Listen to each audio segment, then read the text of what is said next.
अस्सलाम वालेकुम नाज़रीन, आई होप आप लोग सब खैरियत से हैं and welcome back to my channel. आज की वीडियो में मैं आपको लेकर चलूँगा इमरान खान के यूनाइटेड नेशन जनरल असेंबली के खिताब से, जिसमें उन्होंने इस्लामोफोबिया के ऊपर बात की। तो चलिए आइए देखते हैं। It is important to understand this. The Prophet lives in our hearts.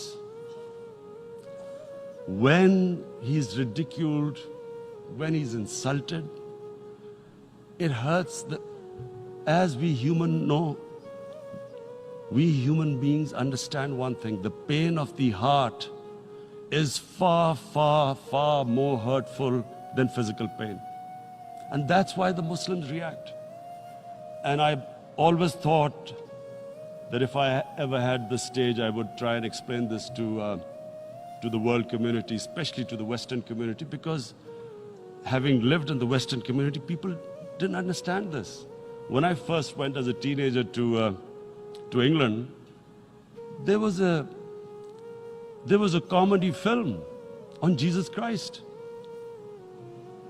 It's unthinkable in Muslim societies. So we need to explain that, look, in a human community, we must be sensitive to what causes pain to other human beings. We have,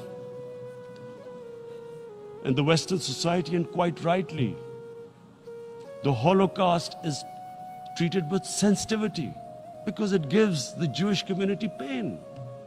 That's all we ask. That do not use freedom of speech to cause us pain by insulting our holy prophet. That's all we want.